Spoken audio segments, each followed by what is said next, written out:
Yan, magandang araw po sa ating lahat, saan man sulok ng mundo. Ayan, kakain po tayo. Ang breakfast natin, heavy breakfast, kasi mag-inom ako ng gamot. Kasi yun nga, tumaas, tumaas ang BP natin, kaya nagpa-check up tayo, kaya meron tayong maintenance. Kaya no problem, lamon pa rin. Yan, ang breakfast natin is noodles at saka brown na tinapay.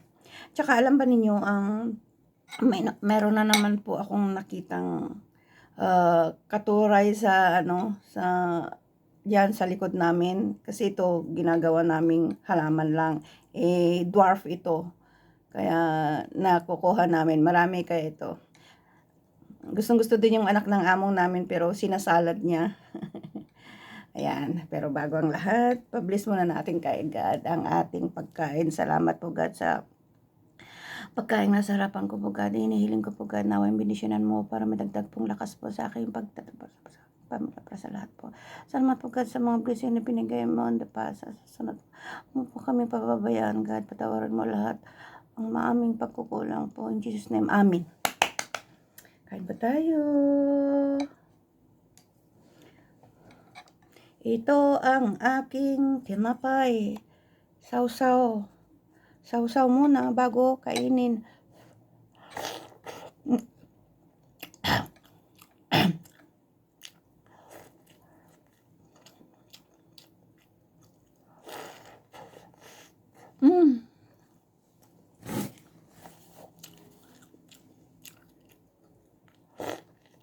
Heavy breakfast.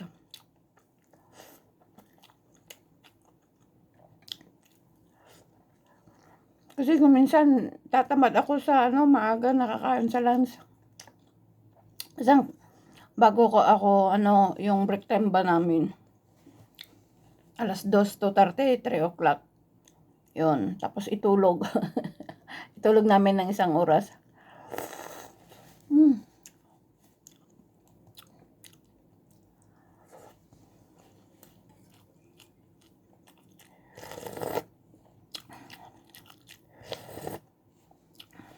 Nilagyan ko ng hot sauce at saka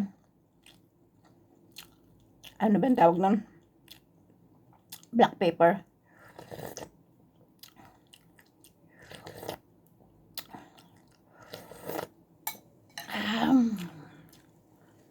Talagang ganito ang buhay. Mag-noodles tayo minsan. Yung nakikita kong ipopost na pagpunta dito, noodles, it depends. It depends yan sa pupuntahan mong trabaho.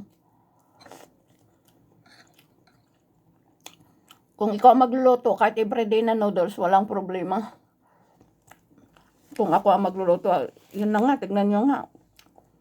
Minsan, chicken ang ulam ko.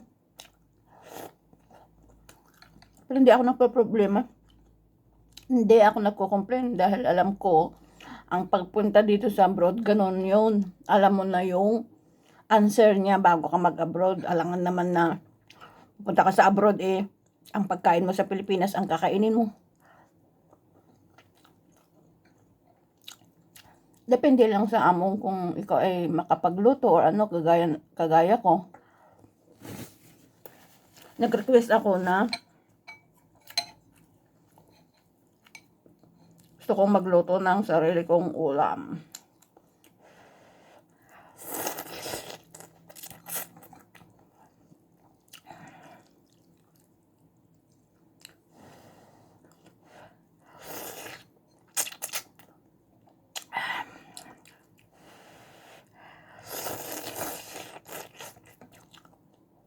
Manghang.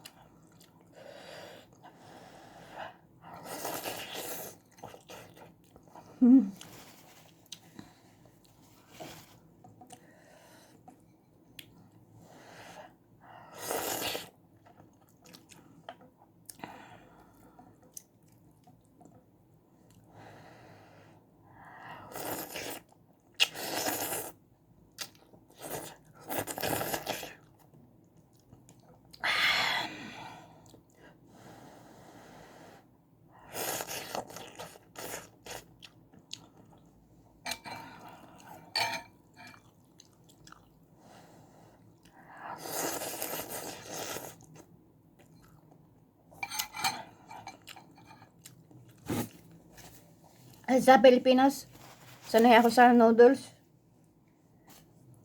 Noodles.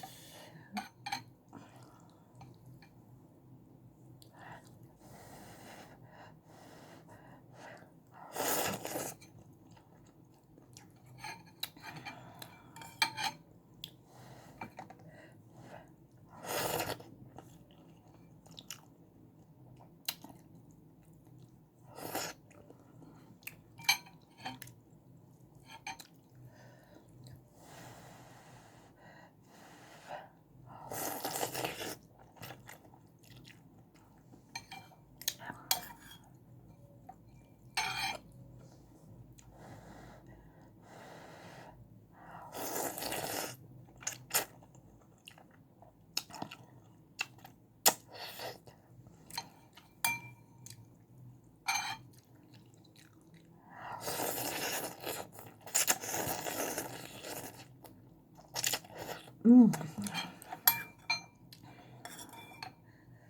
Minsan natatamad akong mag-lunch talaga kasi gusto ko na matulog.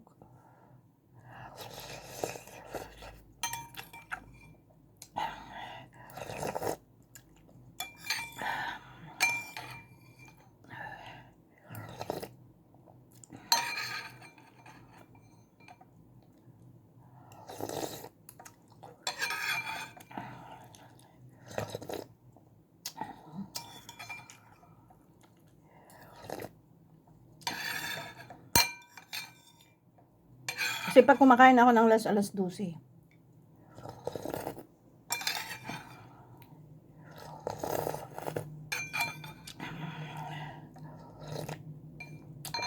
Ayan. Tapos na po tayo. Thank you, thank you, thank you, thank you, God. Ayan. Salamat po ulit sa mga sumisilip po sa aking munting channel. Salamat po. Diyos na lang po ang bahala po sa inyo. Hindi ko man kayo kilala, pero ang Diyos kilala po. Salamat po dyan. Shout out mga pamilya ko dyan sa Pilipinas at sa ibang bansa. Salamat po. Mag-ingat po tayo mga ka-OFW. Amen.